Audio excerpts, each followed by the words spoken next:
LED voltage and current depend on several factors, such as manufacturing quality, color, and especially room temperature. An LED is not like a normal load. It doesn't control its own current.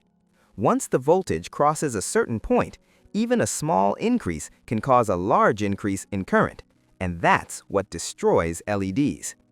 In this video, we're focusing on standard through-hole LEDs like these. I'll show you how to find the correct voltage and current step by step and calculate the resistor the right way. In this diagram, the LED is connected to the bench power supply through the multimeter in series. Starting from the positive side of the power supply, the connection goes into the positive terminal of the multimeter. From the multimeter, it continues to the LED. Then, from the LED, it goes back to the negative terminal of the power supply. The flat edge of the LED marks the negative side, which is connected toward the power supply negative. Let's start with a red LED. Typically, red LEDs begin to turn on around 1.8 volts, but that doesn't mean that's the best operating point. So instead of guessing, we slowly increase the voltage and observe both brightness and current. At 2.2 volts, the LED draws around 30 milliamps. That's quite high, and it can reduce the LED's lifespan. Now let's try 2.0 volts. At 2.0 volts, the current drops to about 11 milliamps, and the brightness is still very good. This is a much better operating point, more efficient and safer for long-term use. So we'll use 2 volts and 11 milliamps for our calculations. Now let's calculate the resistor. First, we need the voltage across the resistor. If our power supply is 30 volts and the LED works at 2 volts, the resistor needs to drop the remaining voltage. 30 minus 2 equals 28 volts. Next, we need the current. Our LED draws 11 milliamps. To use Ohm's law, we convert milliamps to amps. 11 milliamps divided by 1,000 gives 0.011 amps.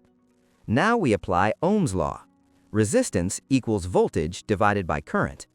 So we take 28 volts divided by 0.011 amps, which gives approximately 2,545 ohms.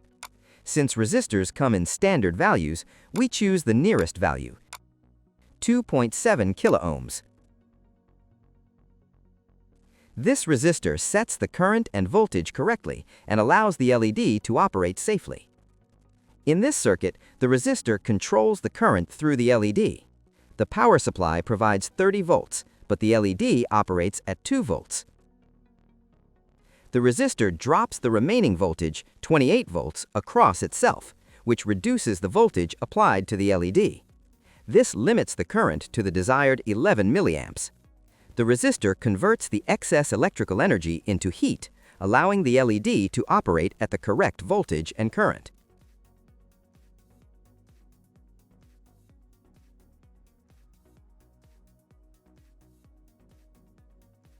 Now, I feel a smell coming from our circuit. That's the resistor. Why? Because we used a 1/4 watt resistor here, and it's dissipating more power than it's rated for. Every resistor has a maximum power rating, measured in watts. If the resistor has to handle more power than its rating, it gets hot, and that's why we can smell it.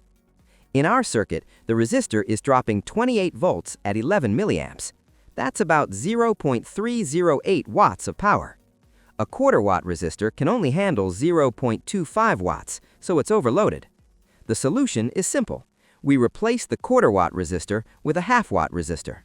The 1/2 watt resistor can handle this power easily, and now the circuit runs safely without overheating. If you want part 2 of this video, I'll show how to connect LEDs and resistors in series and parallel. Leave a comment. Don't forget to like this video, subscribe to the channel, and turn on notifications so you don't miss the next one.